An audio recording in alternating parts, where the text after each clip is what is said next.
മദ്യം കഴിക്കുന്നത് ക്യാൻസർ സാധ്യത കൂട്ടുമെന്ന് പഠനങ്ങൾ. അതുകൊണ്ട് മദ്യക്കുപ്പികളിലെ ലേബലുകളിൽ ക്യാൻസർ മുന്നറിയിപ്പ് നൽകണമെന്ന് US ജനറൽ സർജൻ വിവേക് മൂർത്തി.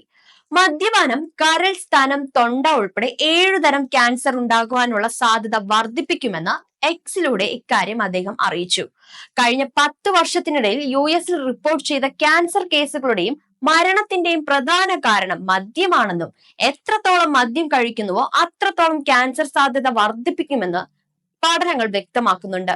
മദ്യപാനവും ക്യാൻസറും തമ്മിലുള്ള ബന്ധത്തെക്കുറിച്ച് ധാരാളം തെളിവുകൾ ഉണ്ടെങ്കിലും മദ്യപിക്കുന്നവർക്കിടയിൽ ഇത് പൊതുവായ അറിവല്ല.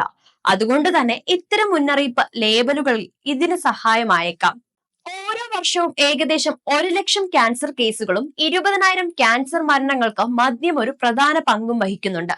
ബാപ്റ്റിസ്റ്റ് ഹെൽത്ത് മിയാമി ക്യാൻസർ ഇൻസ്റ്റിറ്റ്യൂട്ടിലെ മെഡിക്കൽ ഓങ്കോളജി മേധാവി ഡോക്ടർ മൻബീത് സിംഗ് അലുവാലിയ പറഞ്ഞ കാര്യമാണ് American institute four cancer research 2019-2020 നടത്തിയ ഒരു സർവേയിൽ 45% പേർക്ക് മാത്രമേ മദ്യവും ക്യാൻസറും തമ്മിലുള്ള ബന്ധത്തെക്കുറിച്ച് അറിയുമായിരുന്നുള്ളൂന്നും അതേസമയം 90% പേർക്കും പുകവലിയും ക്യാൻസറും തമ്മിലുള്ള ബന്ധത്തെക്കുറിച്ച് അറിയുമായിരുന്നുവെന്ന് പറയുന്നു.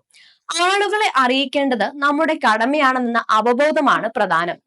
കനേഡിയൻ പഠനത്തിൽ കനേഡിയൻ മദ്യക്കുപ്പികളിൽ മുന്നറിയിപ്പ് ലേബലുകൾ പതിച്ചപ്പോൾ 2 മാസത്തിനുള്ളിൽ മദ്യവും ക്യാൻസറും തമ്മിലുള്ള ബന്ധത്തെക്കുറിച്ചുള്ള ആളുകളുടെ അവബോധത്തിൽ 10% വർധനവ് ഉണ്ടായി.